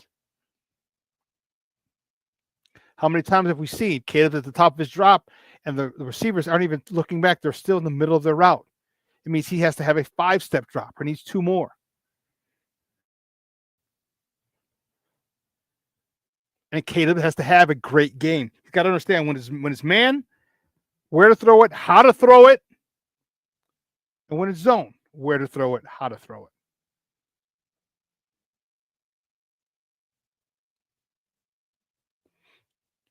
Caleb has to do a better job, and hopefully Coach Brown is going to help him and say, hey, listen, this is a fastball. This one you can put some air under. Put it under, throw it out there, let him go get it. Don't hang that one up. He's going to get killed with a safety coming off the hash or the single high coming out of the middle of the field. Don't put too much air under it. You're going to have to throw it over this linebacker. It's going to have to be a humpback line drive. And I hope they're working on this. Because all these things, again, if you take care of all the little things, there are no big things. If we take care of all those things, I think the Bears have a good chance of winning. We got to stop the run.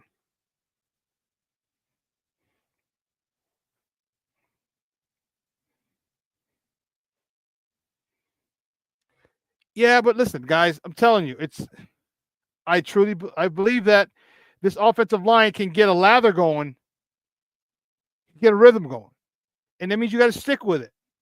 You can't just, we got first down, run, gain of 1. Second down, gain of 2. Third down, you pass, none. You can't stick with it for one series. You have to be committed to that run game. Because the 1 and 2 yard runs are going to be 3 and 4 yard runs. Then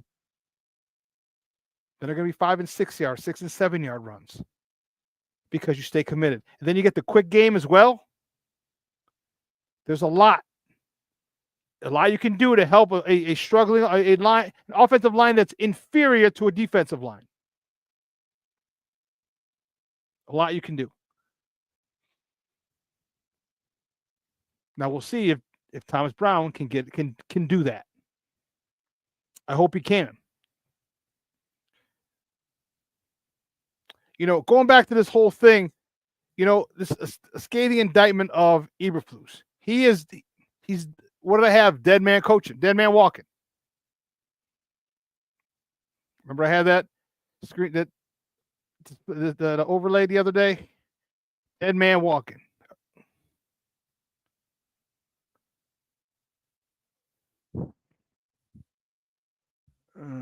I got rid of it.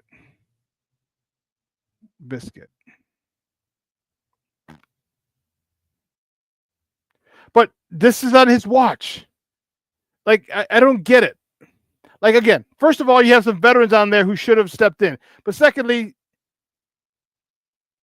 Matt Eberflus, don't you see this? Don't you see? Didn't you see Shane Waldron allowing things to slide?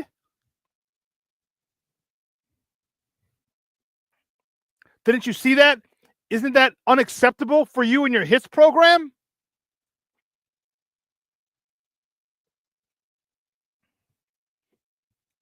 And if it is, why haven't you stepped in before now?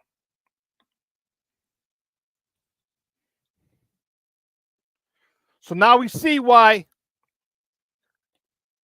the leadership council went to him and said, coach us harder.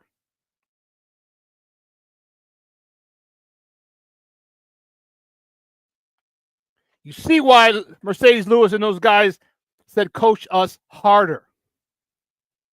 Hold us accountable.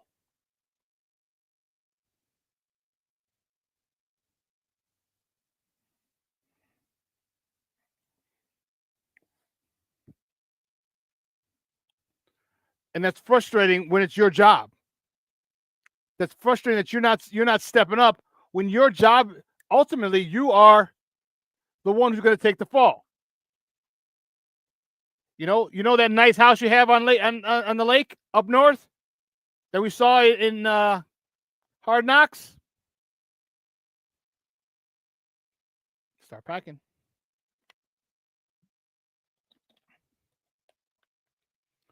Start packing. Like, I see that and I'm like, look, you're living a good life. You're living a great life. The house you have is on the lake. Your backyard backs up into the lake. Beautiful, beautiful home. Don't you want to stay there? You better coach your ass off. Do you have it in you? I don't know. All right, you get too much coach speak from him, and it seems like he's tough, but I don't think he is. I don't think he is. And that's the problem. Because if you were tough, you'd held a lot of people accountable before this. So just think, you can always go back and watch Hard Knocks to see your house, because you're not going to be living there much longer.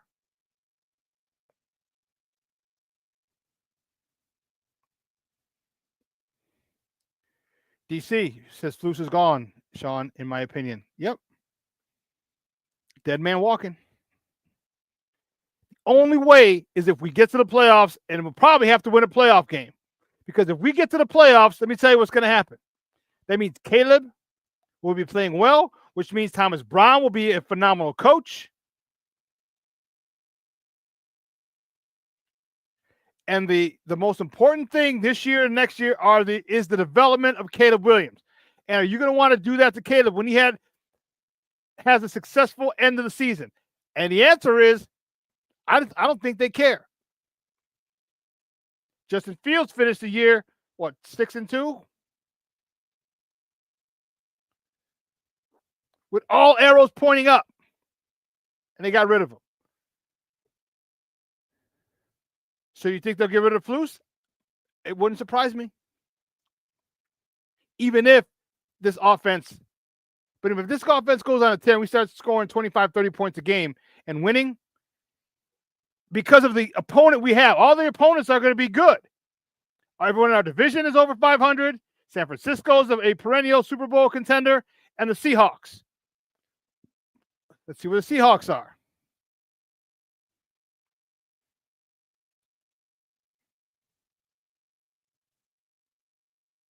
All right, the Seahawks, they suck like us. Oh, they're 4-5 like us. San Fran's 5-4. Well, you can't really say. Arizona and San Fran are 5. Oh, Arizona's 6-4. San Fran's 5-4. The Rams and Seattle 4-5.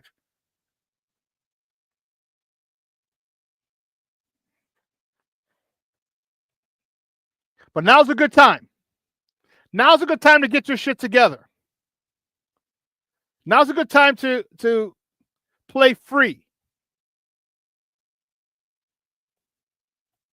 You know, remember one of the things I said the other day was, are they coaching the Caleb out of Caleb? Asking him to be too conservative. You know, if he gonna throw, everyone talks about he's throwing. Here's what you're doing. You're taking his knees out from him. We've seen Caleb make phenomenal plays. Throw the ball down deep. Let him make phenomenal plays.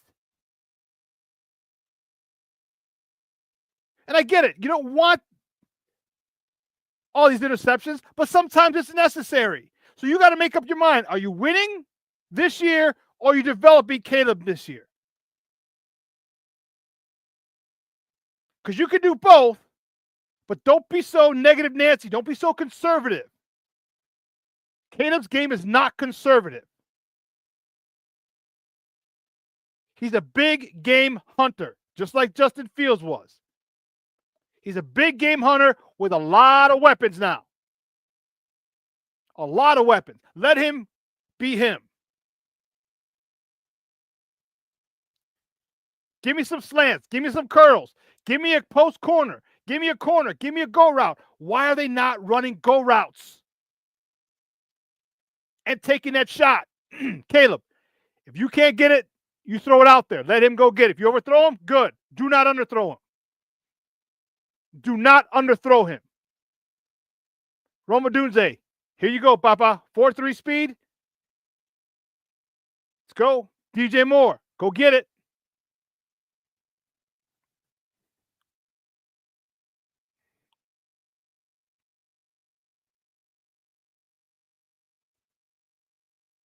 There's a lot that I didn't see here. Like, there's nobody.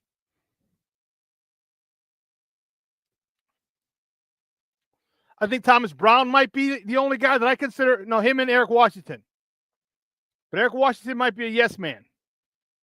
He might be one of those good soldier type guys. Not a bad thing. I'm just saying this is what it seems to me what he is. But I like Brown's attitude. I like his presentation. I like his demeanor. So I want to see if he gets these boys playing. Because we don't have any badass coaches.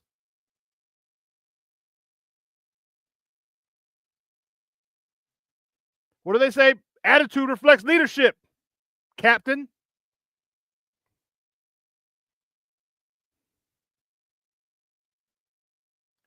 I don't have it over here.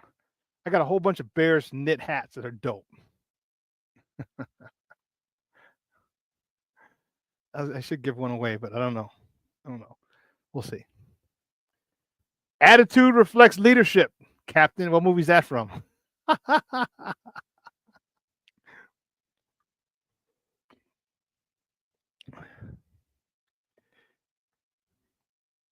Give me a badass. Give me a leader that we believe in, that we're going to run through a wall for.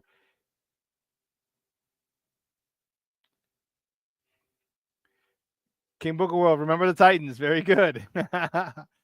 Give me a leader that we can believe in. Give me a Mike Tomlin. Oh, you had a chance to get a Jim Harbaugh, but you didn't bring him in. Why? Because he would have taken all the attention away from you. There you go, chopping the red. No, they chopped down the big bush in front of my house, my window. So now I got to close the curtains and stuff because it was a big bush, so you couldn't see in, even when the leaves were falling.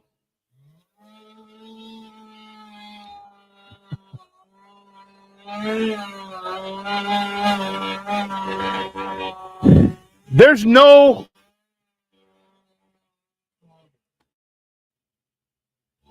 dope-ass leaders on this team. Coaches. There's no, you need alphas. You need alpha males. You need alpha males, but you know what? Ryan Poles isn't going to get alpha males because he doesn't want to get overshadowed. He doesn't want to get enveloped in the personality of the head coach. He doesn't want the coach to get all the limelight, all the spotlight, all the shine. He doesn't want that. He still wants to be the smartest guy and the most important guy in the organization.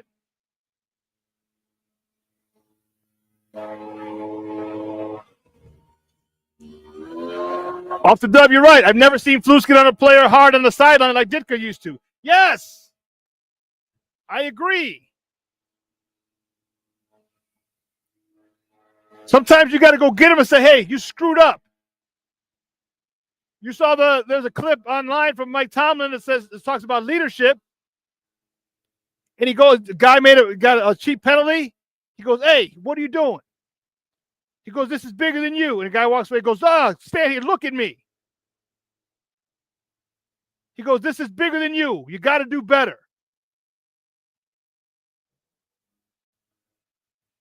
But that's Mike Tomlin. That's Mike Tomlin.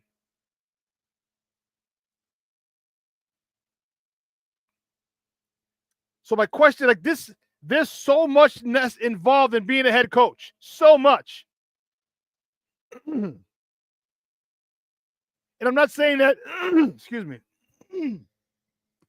I'm not saying that Eberflus can't be a good head coach, but he's got to start. You have plenty of mentors.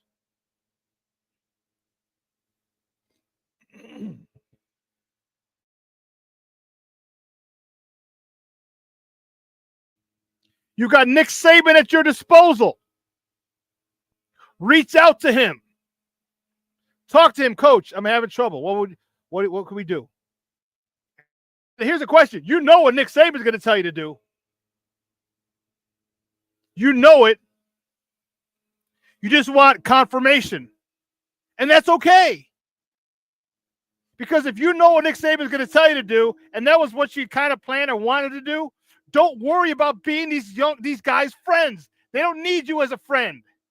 They need you as a coach and as a leader.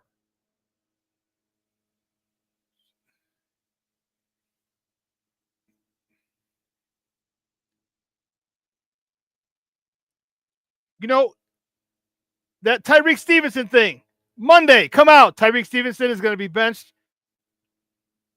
He's not going to start the game. He'll sit a couple of series and then we'll put him back in. I'm not answering any other questions on that. Next. Period. End of story. We're moving on to the next game. That's how you handle the media. That's how you get everybody focused. We're not talking about last week. We're not talking about what happened Sunday. Sunday's long gone. It's over with. Let's focus on this week. Too many distractions have been allowed to seep in. Because if you do that, the players know you mean business. But he's already shown that he can't. I'm telling you, as a teacher and as a coach, this is how you need to be. And I remember Mr. Kosticki, Mr. K. I was a freshman. No, I admit. I was a sophomore in high school. And Mr. Kosticki was one of the best English teachers I've ever had. I had great English teachers at St. Rita. Great English teachers. Dr. Racky, God rest his soul. My junior and senior year, phenomenal. Mr. K, Mike Kosticki, my sophomore year, and Mr. Vit Brightus, my freshman year. But I noticed, and I asked Mr. K after I left his class, my junior year and my senior year, he was a son of a bitch, man. He was a son of, you come in, don't come in late. First of all, you get a jug. You got to go out. And you knew you played football. Don't talk in class. God forbid you come at him with a smart-ass remark. He nipped shit in the bud quick, fast. And he was on us. And as the year went on, he eased up a little bit. And I say that to say this. When you're a coach or you're a teacher or you're a person in authority, you have to be on the people that you're in charge of. They have to realize boundary. There's a distinct boundary. You're the coach, I'm the player. You're the teacher, I'm the student. You're the parent, I'm the child. There needs to be a distinct boundary. And they don't have to like you. They will respect you, though. And as time goes on and they earn your trust, you can ease up a little bit, because you can always go back to being a jagoff. You can always go back to being a mean son of a bitch if they want to start give a minute to taking a mile. You can always go back to that, and they know that in the back of their head that he can be this way. But when you start off soft and you let shit slide, and then you want to tighten the screws defensively, then you want to come down at people and like, man, get out of here. Get out of here. You're crazy. How many of you have kids? You know what I'm talking about. How many of you big coaches? You know what I'm talking about. How does this not resonate with coaches?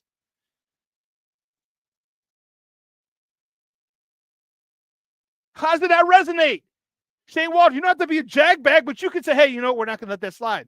I don't think you're getting crazy, but you know what? No one disrespects him. No one steps out of line with Vic Fangio's defense. And he's not a guy who gets loud and crazy and rah-rah. So you don't have to be a loud and crazy rah-rah guy to get to show that you mean business.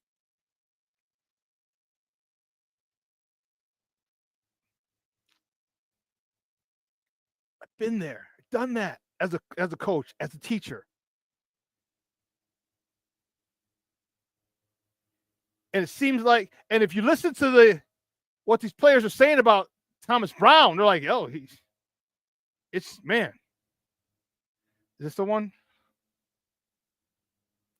This is what I showed you last week. He was voted the number 2 top offensive coordinator in NFLPA, the Players Association survey last year. He's well-liked, but also intentional and demanding of his players. You're dealing in the NF goddamn L. Players want to be coached. You realize players want to be coached because if they're good, you know what that means? Cha-ching! Cha-ching! They may not even realize it at first, but afterwards they're like, oh, damn. He stayed on me. He allowed me to form my good habits. And this is what this Bears team needs to do. And I hope Thomas Brown's able to do that because he's been here all year. So they know how he is. And they know that he couldn't get his way because his style, his handprint on this team because he was number 2 in charge. But you know, we're all humans. You know what you can get away with whom, don't we? Don't we? You know which parent you can give a sob story to and which one you can't.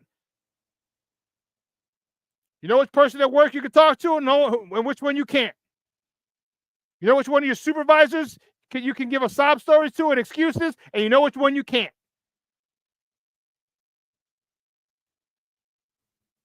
This is the one? That was okay. I was trying to. Here. Mercedes Lewis on the value of the presence and energy of new offensive coordinator Thomas Brown. This is from Dan Wiederer as well. That's just ball, man. Regardless of whether it's on a Sunday during games or a practice, even just around the building, you want that spark, right? It's good to feel good. It's good to feel good when you work. He's the guy who brings it every day, and he's one of those dudes where if you're not having your best day, just running into him can change that. The energy is infectious. And yeah, it's good, man. It is.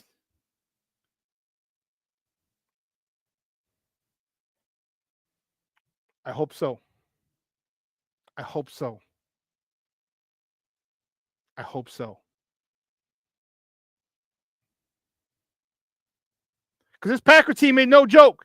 You think they're coming in? And it might be a letdown game for them. It could be a trap game. But I'll tell you what. LaFleur's like, don't let this be a trap game. Offensive line, we're going to run about 30 freaking times. I guarantee you. I don't know for sure, but I guarantee you. We're running the ball 30 times. Their run stuffer, Andrew Billings, is out. We're going at them jokers. We could tell they ran with Malik Willis. Dude, they've run the ball with Aaron Rodgers, with Brett Favre. They've run the ball. It's not rocket science. They run the ball. They're in Green Bay. Throwing it 85 times a game is not conducive to the outdoor conditions they have up there. They have to run the ball. And when they saw that Andrew Billings is going to be out, you don't think they're going to run the ball? Come on, man. You just paid Josh Jacobs $10 trillion. You think you're going to run the ball? He's like third or fourth in the NFL right now in rushing. You don't think they're going to run the ball? Jordan Love is giving the ball away 2 times a game. You don't think they're going to run the ball, get the ball out of his hands?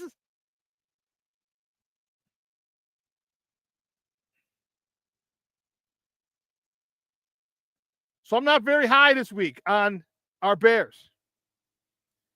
I'm hopeful for Thomas Brown and his energy. I want to see some new things. I want to see timing. I want to see more things married up properly, synced up properly, dropbacks with route concepts. I want to see that. I want to see more quick game. I want to see more screens. I want to see more runs. I want to see more counter. I want to see more. Dude, I'm telling you, what did I say? On 3rd and 1, 4th and 1, everyone knows what's happening. We're bringing in the big boy. And what you do is you start on the right side. And if they overload the defense's left, our right, no problem. Now you can put him in motion. Or just put him in the eye.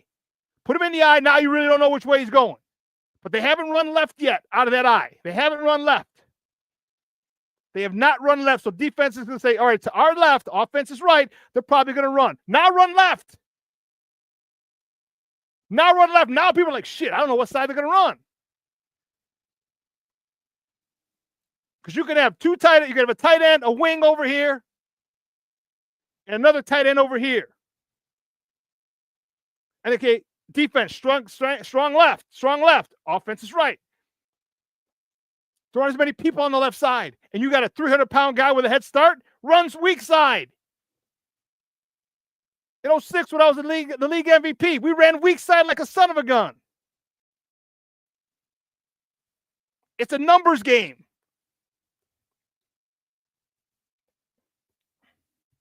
All these things that I hope Thomas Brown is seeing. Remember, it's easy to see it when you're not in that seat making the decision. Easy.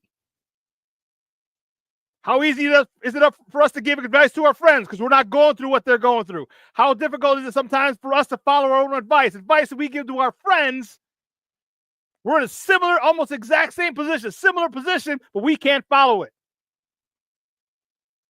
Hopefully, again, he's taken everything he's seen, all the bad stuff that he's seen, all the unsynchronized pass drops with route concepts, the lack of screens, the lack of short passing game, the lack of the commitment to the run. Hope he's seen all that and said, if I get a chance, this is what I'm going to do. Well, guess what? You got your chance, Coach Brown. You got your chance. You got your Coach Brown, you're up next. Don't waste it. This is a very pivotal up. Because this could be a situation where they end up keeping Flus because you get Caleb, you develop Caleb to the point where Caleb is back in the offensive rookie of the year conversation. I don't think he's going to win it, but he can be in the conversation. You can get to the point where this offense is running efficiently with Caleb at the helm, where people can't stop our run game or our short passing game. If you get to that point, guess what that does for you? Your stock goes through the roof. Now, if you want to be an offensive coordinator, they'll probably keep you here as the offensive coordinator. If you want to go become a head coach, they will. Your stock will be extremely, extremely valuable. Be high. Rashawn Walls, yes. A quick tempo would be nice.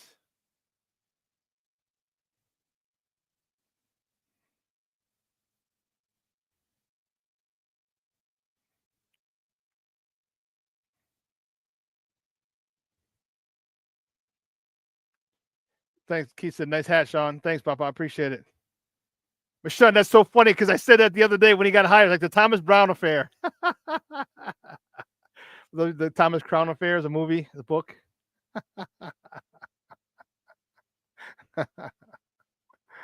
Oh man, that's funny. See, it's funny. It's great when you have older people, you have educated people you're talking to.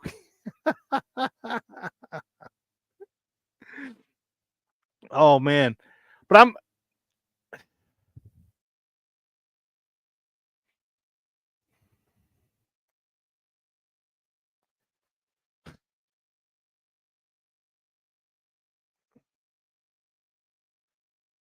you want to hear my prediction?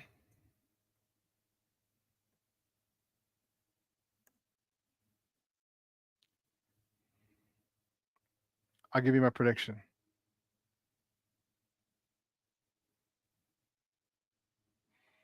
Bears lose. I don't want to put the other team's name up there. Screw them. Bears lose 31-17.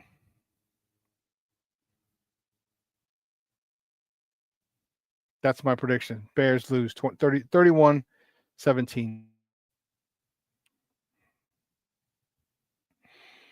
I don't know. I just don't.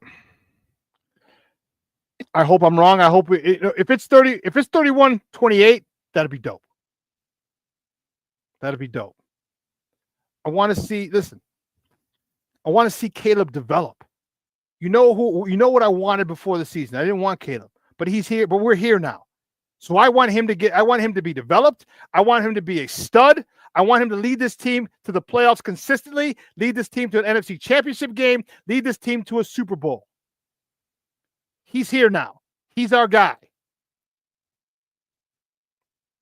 I would love to see him do that. He has the ability. He has the talent. Now he needs the coaching. Now he needs the God-blessed coaching. I don't think they're going to get it done this week at home. I don't think Green Bay is going to overlook this team. I think Matt LaFleur, the Flower, is going to definitely have them ready to go. They're coming off a bye week. They're seeing all the things all the nonsense that's going on at Hallis Hall. I think they smell blood in the water. I think they're going to come out and try to end this quickly. I think they're going to come out and try and put their foot on our necks and not let up. How much of a fight do we put up? I think this offense is going to put up a much better fight. I don't know how much fight this defense can do. Can Coach Eberflus pull one out of his ass? This would be a signature win. This would be a signature win with all that are going on, with your number one run stopper out, with your number one safety, your free safety out, your strong safety out, the heart and soul of that defense out, and you can pull this off. The opportunity's there. The opportunity's there. All the things with Shane Waldron, the good and the bad, mostly bad and ugly stuff that he had. For this offense to come up and score 4 or 5 touchdowns on this Green Bay team,